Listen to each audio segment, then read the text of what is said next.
السلام علیکم ورحمۃ اللہ وبرکاتہ، نحمده ونصلی علی رسولہ الکریم، اما بعد فاعوذ باللہ من الشیطان الرجیم، بسم اللہ الرحمن الرحیم، رب اشرح لی صدری ویسر لی امری واحلل عقدۃ من لسانی یفقہوا قولی۔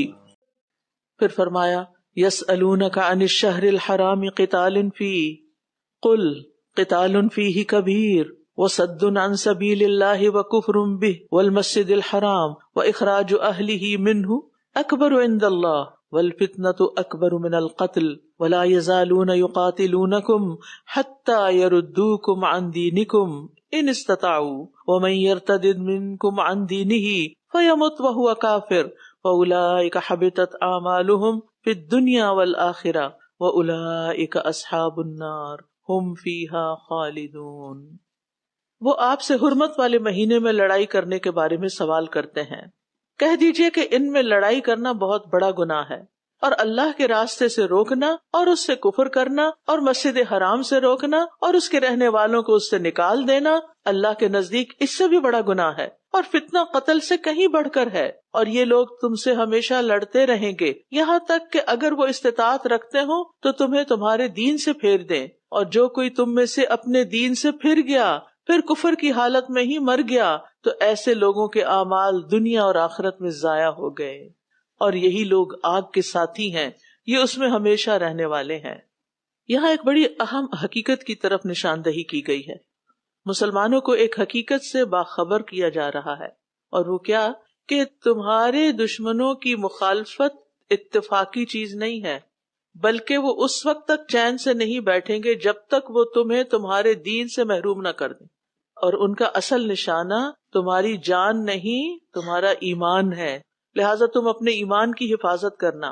ہم میں سے ہر ایک کو ضرورت ہے اس بات کی کہ وہ اللہ تعالیٰ سے دین پر ثابت قدمی کی دعا کرتا رہے، یا مقلب القلوب ثبت قلبی علی دینک۔ کسی وقت کوئی بھی کسی طرح کا شک نہ ہو، کوئی بے یقینی نہ ہو، دین کے بارے میں کوئی بے چینی نہ ہو، کوئی تنگی نہ ہو دل میں، بلکہ اس کو خوشی سے قبول کرنے والے ہوں۔ تو اے دلوں کو الٹ پلٹ کرنے والے، میرے دل کو اپنے دین پر جما دے۔ ان الذین آمنوا والذین ہاجروا وجاہدوا فی سبیل اللہ، تین کام بتائے جا رہے ہیں، ایمان، ہجرت اور جہاد فی سبیل اللہ۔ بے شک وہ لوگ جو ایمان لائے اور جن لوگوں نے ہجرت کی اور اللہ کے راستے میں جہاد کیا، اولئک یرجون رحمت اللہ، یہی وہ لوگ ہیں جو اللہ کی رحمت کے امیدوار ہیں، اللہ کی رحمت کی امید رکھتے ہیں۔ واللہ غفور الرحیم، اور اللہ غفور الرحیم ہے۔ یہ جو تینوں نام لال کیے گئے نا، یہ دکھانے کے لیے کہ پوری آیت صرف اللہ کے ناموں اور اسماء پر ہے، یعنی ہم نے کبھی ویسے غور نہیں کیا کہ اچھا آیت کے اس حصے میں صرف اللہ کے نام ہی ہیں۔ اب یہاں پر اس آیت میں اللہ کی خاطر قربانیاں دینے والوں کا انعام بتایا جا رہا ہے کہ ان کے لیے اللہ کی رحمت کا پیغام ہے، امید اور سکون کا پیغام ہے۔ جن لوگوں نے اللہ کی خاطر قربانیاں دی اور بڑی سے بڑی مشکل کا سامنا کیا، اور کرنے کے بعد تکبر بھی نہیں کیا کہ ہم نے بڑے کام کیے، بلکہ کیا کیا، اللہ سے اچھی امید رکھی۔ یہ نہیں کہا چونکہ ہم ایمان لائے، چونکہ ہم نے ہجرت کر لی، ہم نے اپنے گھر بار چھوڑ دیے، چونکہ ہم تو اپنی جانیں دینے کے لیے بھی تیار ہیں اللہ کے راستے میں، لہٰذا اب تو ہمارے لیے جنت پکی ہے، بلکہ کیا، یرجون رحمت اللہ، ابھی بھی امید رکھتے۔ تو مومن کو کبھی بھی اپنے اوپر بھروسہ نہیں ہوتا کہ میں تو اب بالکل جنت کا مستحق ہو چکا ہوں، ہمیشہ ڈرتے ہی رہنا چاہیے۔ ایک اور چیز کہ نیک اعمال کرنے کے بعد امید لگانی چاہیے، یعنی سچی امید وہی ہے جس کے پیچھے عمل اور محنت ہو، اور صرف اللہ کی رحمت کی تمنا کر کے یا امید رکھ کے اگر انسان سمجھتا ہے کہ سب ٹھیک ہو جائے گا، میرے عمل کی ضرورت نہیں ہے، تو یہ خوش فہمی ہوگی۔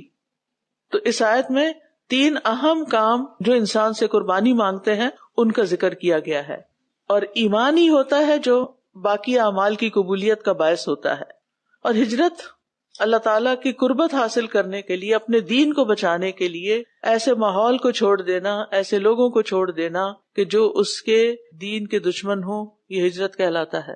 یعنی آپ سب اپنے حساب سے دیکھیں کہ وہ کون سی جگہ ہے کہ جہاں آپ کا دین کمپرومائز ہو سکتا ہے۔ آئندہ زندگی میں کوئی بھی ایسی جگہ ہو کہ جہاں آپ کا دین خطرے میں ہو، اس جگہ کو چھوڑ دیں۔ چاہے وہ ایک گلی چھوڑ کے دوسری گلی میں اپنا گھر لینا ہو. یعنی جو شخص اللہ سے محبت کرتا ہے نا، وہ اللہ کی محبت میں اپنا وطن، مال، اہل و عیال، دوست، کاروبار سب کچھ چھوڑ سکتا ہے، کیونکہ والذین آمنوا اشد حبا للہ، یہ ہوتی ہے اللہ سے شدید محبت. اور جہاد کیا ہے؟ اللہ کے دین کی مدد کرنے کے لیے مکمل زیادہ سے زیادہ کوشش کرنا، اور یہ نیک اعمال کی چوٹی ہے اور اس کا بدلہ سب سے بہترین ہے. پھر فرمایا یسألونک عن الخمر والمیسر قل فیہما اثم کبیر ومنافع للناس، دو چیزیں ہیں اس میں، لیکن وإثمہما اکبر من نفعہما، ان دونوں کا گناہ ان دونوں کے فائدے سے زیادہ بڑا ہے.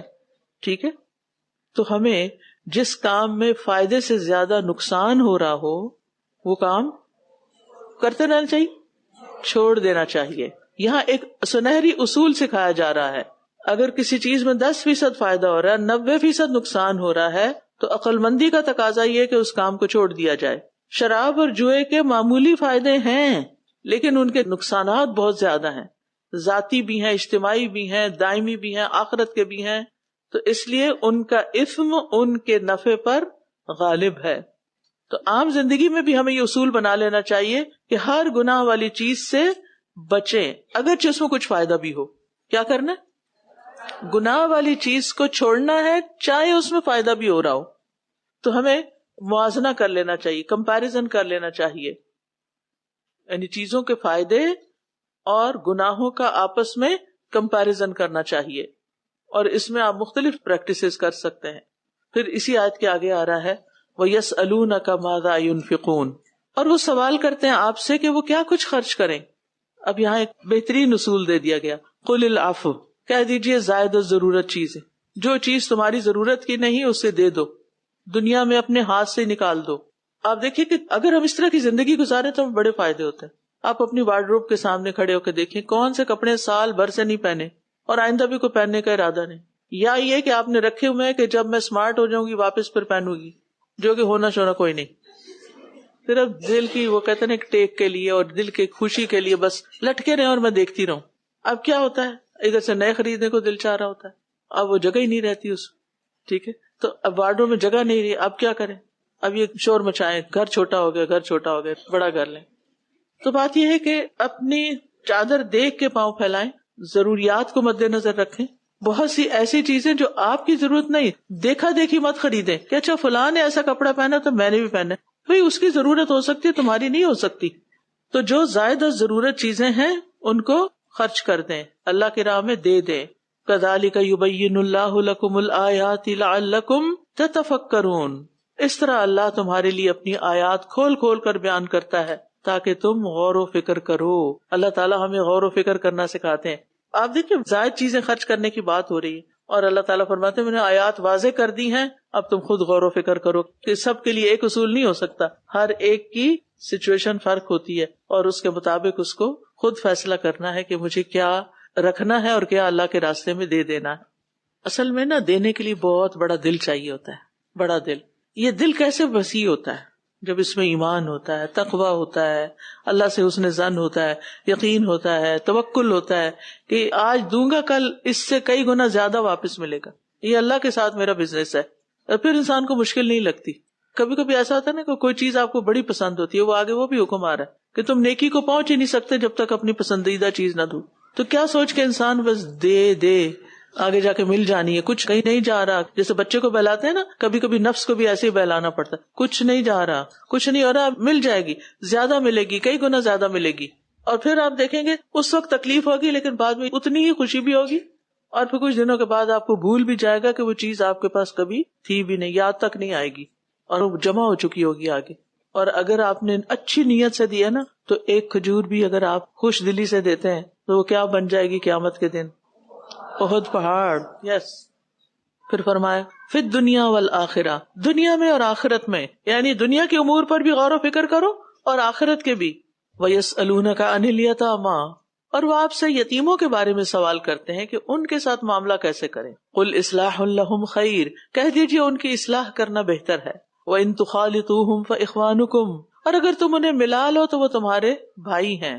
یعنی ان کا کھانا پینا اپنے ساتھ اکٹھا کر لو. واللہ یعلم المفسد من المصلح، دو ٹرمز استعمال ہو رہی، ایک ہے مفسد اور ایک ہے مصلح. اور اللہ جانتا ہے فساد کرنے والوں کو اصلاح کرنے والوں سے. یعنی اگر کوئی یتیم کا مال ہڑپ کرنے کی نیت سے ملا رہا ہے تو وہ مفسد ہے، اور اگر کوئی آسانی اور خیر خواہی کے لیے ملا رہا ہے تو وہ مصلح ہے. اور اللہ تمہارے دلوں کا حال جانتا ہے، اس کے بھید جانتا ہے. تو اللہ کے ہاں عمل سے زیادہ نیت کی قدر ہے. اگر آپ کسی کی بھلائی کے لیے کوئی کام کر رہے ہیں نا، اور اگر اس میں کوئی کمی رہ گئی تو اللہ مصلح کی نیت جانتا ہے کہ اس نے تو بہت اچھا چاہا تھا. اچھا، کئی دفعہ ہم اس میں بہت ہرٹ ہوتے ہیں نا کہ ہم اتنے خلوص سے کسی کو کوئی مشورہ دیتے ہیں یا بہت محنت سے کوئی کام کرتے ہیں اور دوسرا اسی کو کریٹیسائز کرنا شروع کر دیتا ہے، تو پھر ہم ڈس ہارٹ ہو جاتے ہیں کہ میں نے تو اچھا ہی چاہا تھا. اب بندے آپ کی اچھی چاہت کی قدر نہیں کرتے تو کون کرتا ہے؟ اللہ سبحانہ و تعالی. اللہ جانتا ہے کہ تم نے کس نیت سے کام کیا، بگاڑنے کی نیت سے یا خیر خواہی کی نیت سے. اس لیے بندوں کے سامنے سچا ہونے کے لیے بہت محنت نہ کیا کریں، اللہ کے ساتھ معاملہ درست رکھا کریں. اللہ بندوں کے دلوں میں بھی آپ کا مقام بنا دے گا. وَلَوْ شَاءَ اللَّهُ لَعَانَتَكُمْ، اور اگر اللہ چاہتا تو وہ تمہیں مشکل میں ڈال دیتا. وہ کہتا کہ نہیں، یتیموں کا مال الگ، اب 2 ہانڈیاں پک رہی ہیں، یہ یتیم کی پک رہی ہے، گھر والوں کی پک، یہ یتیم کی روٹی پک رہی ہے، اس کا آٹا الگ، تو ایک ہی گھر میں 2 گھر بن جاتے. کتنی مشکل ہوتی. کہا اکٹھا کر لو اسی اعتبار سے جتنا ان کا حصہ. مثلا اگر ایک یتیم اور 10 تمہارے اپنے بچے ہیں تو پھر 1% ان کا مال شامل کرو اور باقی اپنا کرو. تو اللہ کو پتا ہے کہ کس نیت اور سوچ سے تم کیا کر رہے ہو. ان اللہ عزیز حکیم، اللہ بہت زبردست، غالب، خوب حکمت والا ہے. وَلَا تُنْكِحُوا الْمُشْرِكَاتِ حَتَّى يُؤْمِنْ وَلَأَمَةٌ مُؤْمِنَةٌ خَيْرٌ مِّن مُّشْرِكَةٍ وَلَوْ أَعْجَبَتْكُمْ وَلَا تُنْكِحُوا الْمُشْرِكِينَ حَتَّى يُؤْمِنُوا وَلَعَبْدٌ مُّؤْمِنٌ خَيْرٌ مِّن مُّشْرِكٍ وَلَوْ أَعْجَبَكُمْ أُولَٰئِكَ يَدْعُونَ إِلَى النَّارِ وَاللَّهُ يَدْعُو إِلَى الْجَنَّةِ وَالْمَغْفِرَةِ بِإِذْنِهِ وَيُبَيِّنُ آيَاتِهِ لِلنَّاسِ لَعَلَّهُمْ يَتَذَكَّرُونَ. اور تم مشرک عورتوں سے نکاح نہ کرو جب تک وہ ایمان نہ لے آئیں، یعنی مسلمان مرد مشرک عورت سے شادی نہ کرے. اور ایک مومن لونڈی مشرک عورت سے یقیناً بہتر ہے، اگرچہ وہ مشرکہ تمہیں اچھی لگے، تمہیں پسند آ گئی ہے، پھر بھی اب اپنے نفس کو کنٹرول کرنا ہے اور ایمان والی کا ہی انتخاب کرنا ہے. اور تم اپنی عورتوں کا نکاح مشرک مردوں سے نہ کرو. آپ دیکھیں، ایک میں تن کے ہو ہے اور دوسرے میں تن کے ہو ہے. مرد اپنا نکاح خود کر سکتا ہے لیکن عورت کا نکاح کون کرے گا؟ اس کا ولی کرے گا. عورتیں اپنا نکاح خود نہیں کر سکتی. عورت کی حفاظت کے لیے یہ حکم دیا گیا ہے. ایک زبر اور پیش سے دیکھیں کتنی بڑی بات واضح ہو رہی ہے نا. اور تم اپنی عورتوں کا نکاح مشرک مردوں سے نہ کرو جب تک کہ وہ ایمان نہ لے آئیں. اور ایک مومن غلام مشرک مرد سے یقیناً بہتر ہے اگرچہ وہ تمہیں اچھا لگے. اس سے یہ بات بھی پتہ چلتی ہے کہ بعض اوقات شادی سے پہلے کوئی جان پہچان والوں میں سے پسند آ سکتا ہے، لیکن اگر وہ تمہارے دین اور ایمان کے لیے ٹھیک نہیں نا تو اپنی پسند کو اللہ کی پسند پہ قربان کر دو. اچھا، پسند آنے کا مطلب یہ نہیں ہوتا کہ انسان حرام طریقے اور حرام راستے اختیار کرنا شروع کر دے، لیکن یہ انسانی نفسیات کی بات یہاں کی گئی کہ یہ جذبات انسان کے اندر ہوتے ہیں. انسانوں میں سے کچھ انسان ہمیں اچھے لگتے اور کچھ انسان ہمیں نہیں پسند آتے.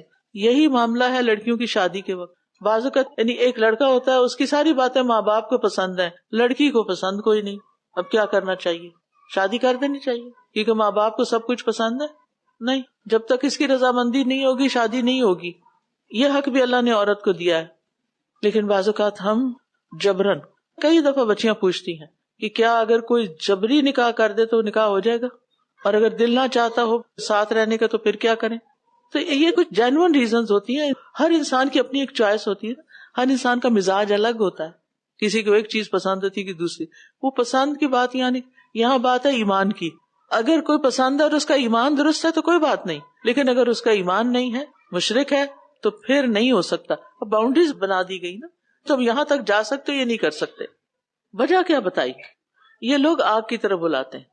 یعنی اگرچہ وہ تمہیں اچھا لگے لیکن یہ لوگ آگ کی طرف بلاتے ہیں، اور اللہ اپنے اذن سے تمہیں جنت اور مغفرت کی طرف دعوت دیتا ہے اور اپنی آیات کو لوگوں کے لیے واضح کرتا ہے تاکہ وہ نصیحت حاصل کریں.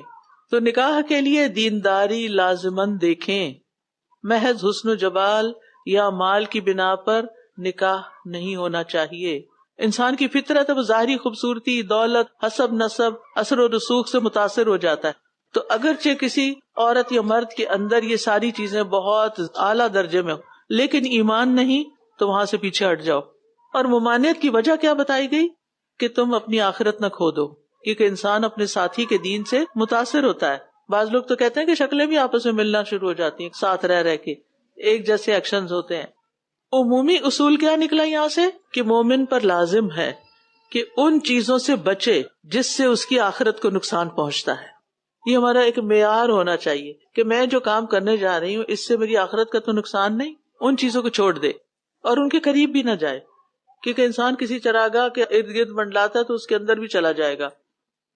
يسألونك عن الشهر الحرام قتال فيه قل قتال فيه كبير وصد عن سبيل الله وكفر به والمسجد الحرام وإخراج أهله منه أكبر عند الله والفتنة أكبر من القتل ولا يزالون يقاتلونكم حتى يردوكم عن دينكم إن استطاعوا ومن يرتدد منكم عن دينه فيمت وهو كافر فأولئك حبطت أعمالهم في الدنيا والآخرة وأولئك أصحاب النار هم فيها خالدون. إن الذين آمنوا والذين هاجروا وجاهدوا في سبيل الله أولئك يرجون رحمة الله والله غفور رحيم. يسألونك عن الخمر والميسر قل فيهما إثم كبير ومنافع للناس وإثمهما أكبر من نفعهما ويسألونك ماذا ينفقون قل العفو كذلك يبين الله لكم الآيات لعلكم تتفكرون في الدنيا والآخرة. ويسألونك عن اليتامى قل إصلاح لهم خير وإن تخالطوهم فإخوانكم والله يعلم المفسد من المصلح ولو شاء الله لأعنتكم إن الله عزيز حكيم. ولا تنكحوا المشركات حتى يؤمنن ولأمة مؤمنة خير من مشركة ولو أعجبتكم ولا تنكحوا المشركين حتى يؤمنوا ولعبد مؤمن خير من مشرك ولو أعجبكم أولئك يدعون إلى النار والله يدعو إلى الجنة والمغفرة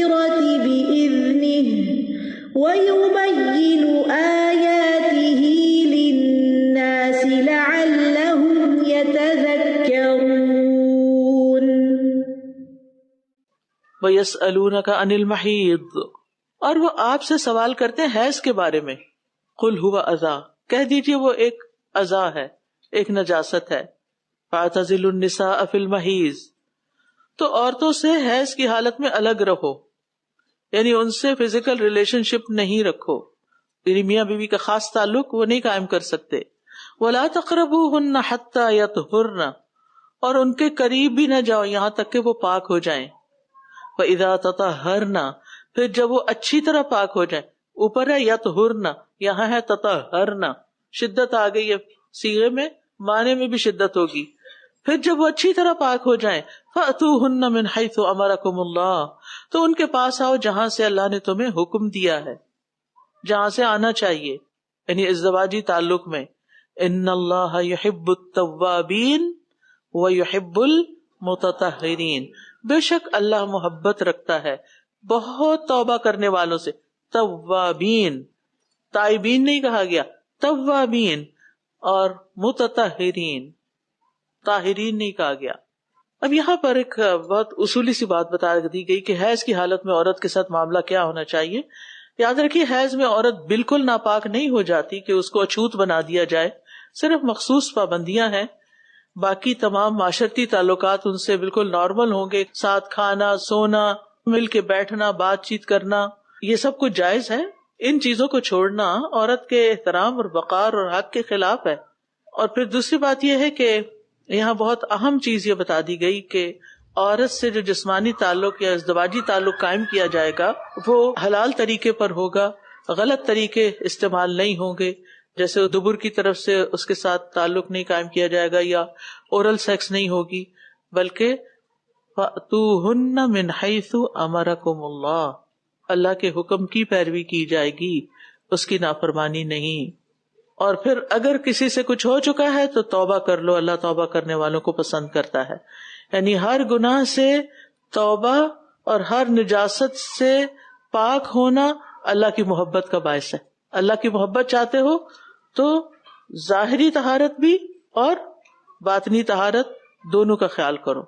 اور توبہ اور طہارت میں آپس میں ایک ربط ہے، اور جب کسی انسان کے اندر باطنی طہارت اور جسمانی طہارت یکجا ہو جاتی ہے تو یہ دونوں چیزیں مل کر اللہ کی محبت کھینچ لاتی ہیں. اللہ تعالیٰ کو ایسے لوگ پسند ہیں جو پاکیزہ ہوں، اپنے معاملات اور تعلقات میں بھی پاکیزگی اختیار کریں. جب اوپر بتا دیا گیا کہ حیض کا خون یا حیض کی حالت جو ہے وہ ایک نجاست کی حالت ہے، تو پھر ایسے میں عورت کے ساتھ فزیکل ریلیشن شپ نہ قائم کیا جائے. اور پھر یہ ہے کہ اگر عورت کو تنگ کیا جاتا ہے اورل سیکس کے ذریعے تو آپ خود سوچئے کہ وہ اس کے لیے کتنا کراہت آمیز کام ہے. تو ان سب چیزوں کے بارے میں اللہ کے حکم کو مد نظر رکھنا ضروری ہے.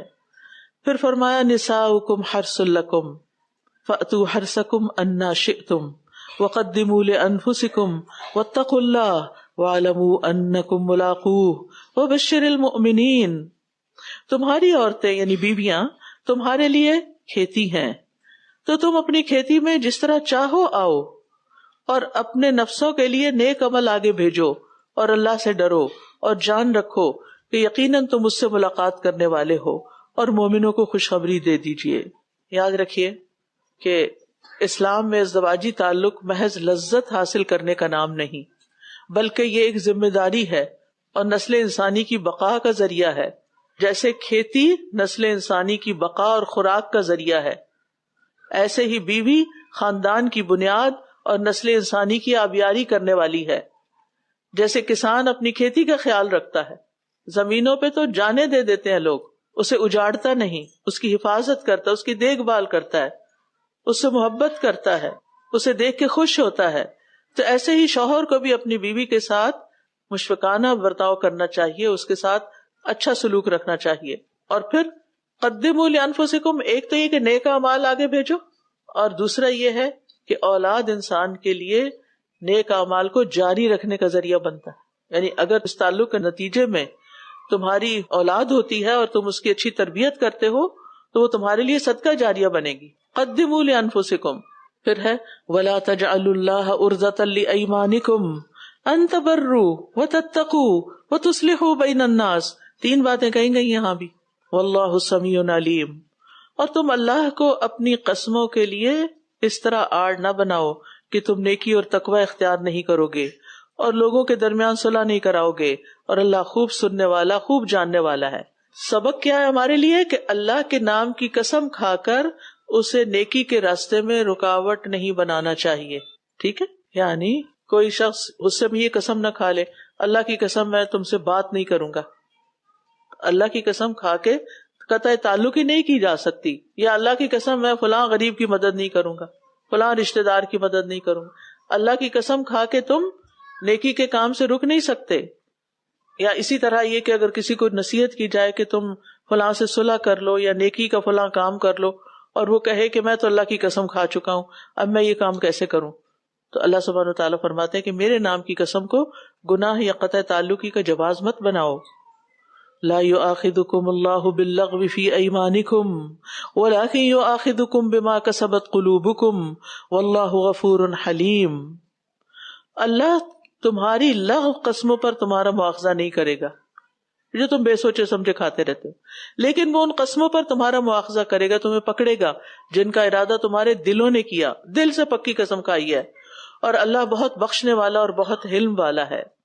لغو قسمیں وہ ہوتی ہے کہ جو بے سوچے سمجھے کھائی جاتی ہیں، اسے ارادتاً نہیں کھائی جاتی، ایسی زبان سے نکل گئی، نہیں قسم سے ایسے نہیں، حالانکہ اس کا ارادہ نہیں تھا، وہ محاورتاً استعمال کی۔ بار بار آپ دیکھ رہے ہیں اسلام میں اصل چیز نیت اور ارادہ ہے، دل کے اعمال ہے کہ تم کس دل سے یہ کر رہے ہو، نیکی بھی کر رہے ہو تو کس دل سے، برائی بھی ہے تو کس ارادے سے، اور جس کام میں دل شامل نہ ہو، اگر وہ اچھا کام ہے تو اس کی قبولیت نہیں، اور جس کام میں دل شامل ہے اور برا کیا ہے تو اس پہ پکڑ ہے۔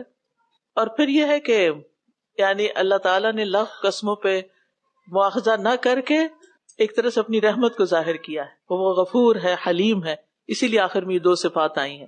پھر فرمایا للذین یؤلون من نسائہم تربص 4 اشہر فإن فاؤوا فإن اللہ غفور رحیم۔ کل آپ دیکھ رہے تھے تقویٰ کی تکرار بہت تھی، اور آج آپ دیکھ رہے ہیں کہ اللہ تعالیٰ کی صفات بار بار آ رہی ہیں، اللہ کے نام بار بار ہے، اور ان میں غفور کا لفظ زیادہ آ رہا ہے۔ جو لوگ اپنی بیویوں سے ترک تعلق کی قسم کھا لیتے ہیں، ناراض ہو کے قسم کھا لی اب تو آج کے بعد تم سے بات نہیں کروں گا، اور بالکل کٹ آف کر لیتے ہیں، ان کے لیے 4 ماہ کی مہلت ہے۔ پھر اگر وہ رجوع کر لیں تو یقیناً اللہ بہت بخشنے والا نہایت رحم کرنے والا ہے۔ کیوں 4 مہینے کی مہلت دی گئی؟ تاکہ 4 مہینے کے بعد رجوع کریں یا پھر طلاق دے دیں، عورت کو ذہنی اور جسمانی اذیت نہ دیں۔ اصل میں جاہلیت میں ایک رسم تھی جس کے ذریعے عورتوں کو معلق کر کے ستایا جاتا، طلاق دیتے تھے اور پھر واپس لے لیتے، طلاق دیتے واپس لے لیتے تھے۔ اسلام نے ایک حد مقرر کر دی، قانون مقرر کر دیا، یعنی کسی مرد کو یہ اجازت نہیں دیتا اسلام کہ وہ اپنی بیوی کو معلق چھوڑ دے، کہ نہ وہ بیوی ہے اور نہ ہی وہ طلاق یافتہ ہے، اور اس طرح اس کو ذہنی اور جسمانی اذیت دے۔ اور پھر یہ کہ اللہ تعالیٰ نے اس طرح ان ظلم کے راستوں کو بند کر دیا جو عورت کے لیے بہت ہی تکلیف دہ تھے، اور اللہ تعالیٰ عورت کے حق میں بڑا غفور الرحیم ہے، اس لیے مردوں کو یہ حکم دیا ہے اس نے کہ عورتوں کو معلق کر کے ستائیں نہیں، لٹکائیں نہیں۔ وَإِنْ عَزَمُوا الطَّلَاقَ، اور اگر وہ طلاق دینے کا پختہ ارادہ کر لیں، فَإِنَّ اللَّهَ سَمِيعٌ عَلِيمٌ، تو بے شک اللہ خوب سننے والا خوب جاننے والا ہے۔ یہاں آپ دیکھیے اللہ سبحانہ تعالیٰ نے اپنی دوسری طرح کی صفات بیان کی۔ اللہ سن رہا ہے جو بھی تم کہہ رہے ہو، یعنی وہ شوہر کی قسموں کو سن رہا ہے جو بیوی کو تنگ کرنے کے لیے اس نے کھائیں، اور اس کے دل کی نیت کو خوب جانتا ہے کہ کیا واقعی وہ مجبور تھا، حق بجانب تھا طلاق دینے میں، یا پھر صرف عورت پر ظلم کرنا چاہتا تھا۔ اگر وہ ظلم کرنے کے ارادے سے یہ سب کچھ کر رہا تھا تو پھر اس کی پکڑ ہے۔ یہ تو خیر مردوں کے سلسلے میں بات ہو رہی ہے نا، ہم سب کو بھی سوچنا چاہیے کہ ہم کوئی ایسا کام تو نہیں کر رہے کہ جس کا مقصد صرف دوسروں کو اذیت دینا ہو، ٹیز کرنا ہو، ستانا ہو، گرانا ہو، کیونکہ اللہ تعالیٰ علیم ہے، سب جانتا ہے کہ ہم کس نیت اور ارادے سے کون سی بات کر رہے ہیں۔ میں ذرا اس کو مزہ تو چکھاؤں گا۔ ہمیں دیکھنا چاہیے کہ کیا واقعی ہمیں کسی نے اتنا تنگ کیا ہے کہ ہم حق بجانب ہیں کہ پھر اس کو بھی مزہ چکھائیں، بدلہ لے لیں اپنا۔ اس کی تو اجازت ہے اتنی ہی جتنا کسی نے آپ کو تنگ کیا ہو، لیکن معاف کرنا بہتر ہے۔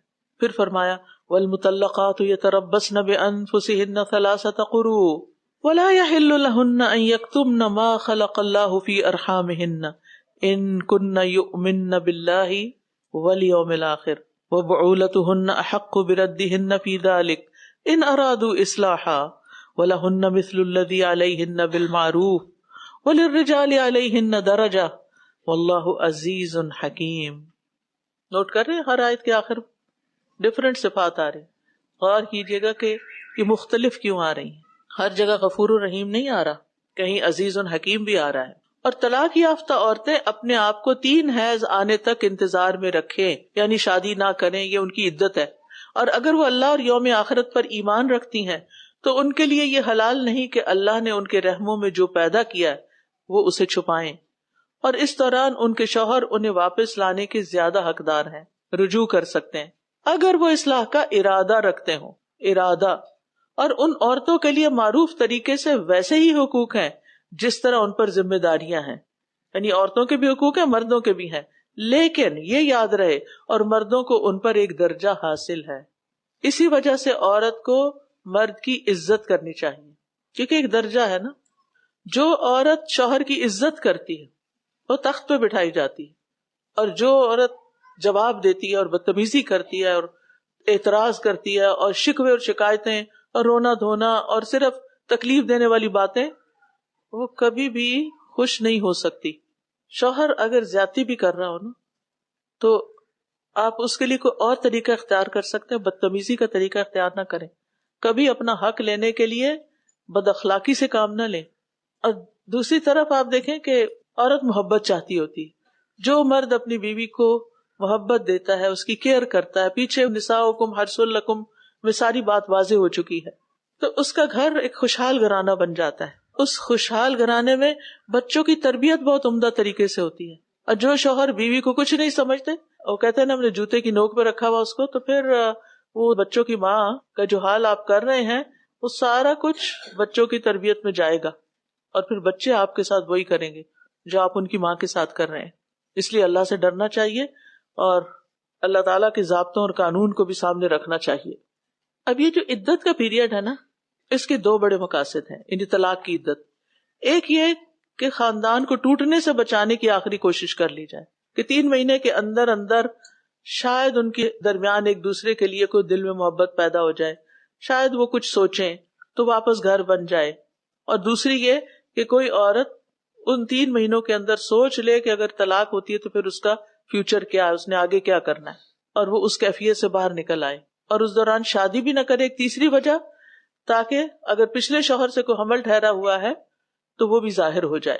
تو بہرحال مرد اور عورت دونوں کو ہی ہمارے دین نے حق دیے ہیں, اور زوجین کا حقوق و فرائض کی پابندی کرنا خاندان کے سعادت مند ہونے کا سبب ہوتا ہے. اور جیسے میں نے پہلے کہا تھا نا کہ والدین کو بھی تحفے دیں, اسی طرح ہسبینڈ وائف کو بھی ایک دوسرے کو گفٹ دینے چاہیے, اور یہ اچھی معاشرت ہوتی ہے, اچھا نباہ ہوتا ہے. اور مرد کا ایک درجہ بلند کیوں کیا گیا؟ اس لیے نہیں کہ کوئی نسلی یا ذاتی برتری ہے, بلکہ قوام ہونے کی حیثیت سے. تفصیل آگے سورت النساء میں آئے گی. اور ویسے بھی کہ گھر کی معاشی ذمہ داری, نگہبانی, یہ سب مرد پر ہے, اور اس کے ساتھ اس کو ایک اضافی ذمہ داری دے دی گئی ہے فیصلہ سازی کا درجہ, کہ آخری فیصلہ پھر اس کا ہوگا گھر کے معاملات میں. واللہ عزیز حکیم, اللہ بہت زبردست, غالب, خوب حکمت والا ہے. وَيَسْأَلُونَكَ عَنِ الْمَحِيضِ قُلْ هُوَ أَذًى فَاعْتَزِلُوا النِّسَاءَ فِي الْمَحِيضِ وَلَا تَقْرَبُوهُنَّ حَتَّى يَطْهُرْنَ فَإِذَا تَطَهَّرْنَ فَأْتُوهُنَّ مِنْ حَيْثُ أَمَرَكُمُ اللَّهُ إِنَّ اللَّهَ يُحِبُّ التَّوَّابِينَ وَيُحِبُّ الْمُتَطَهِّرِينَ. نِسَاؤُكُمْ حَرْثٌ لَكُمْ فَأْتُوا حَرْثَكُمْ أَنَّا شِئْتُمْ وَقَدِّمُوا لِأَنفُسِكُمْ وَاتَّقُوا اللَّهَ وَاعْلَمُوا أَنَّكُمْ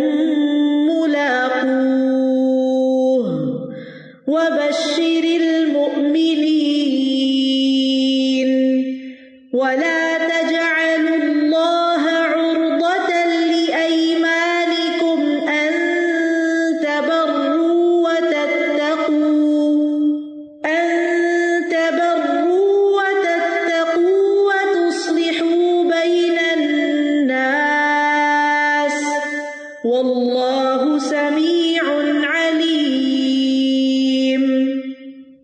لا يؤاخذكم الله باللغو في أيمانكم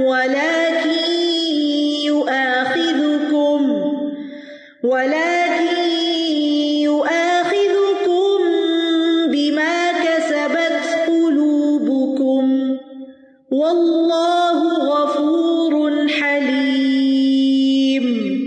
للذين يؤلون من نسائهم تربص 4 أشهر فإن فاءوا فإن الله غفور رحيم.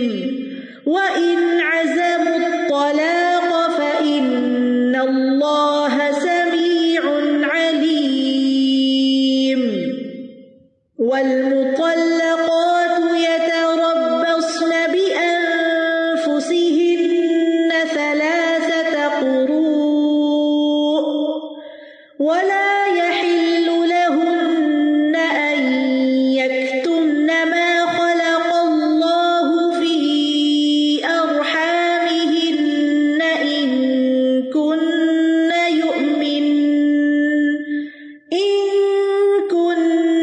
يؤمن بالله واليوم الآخر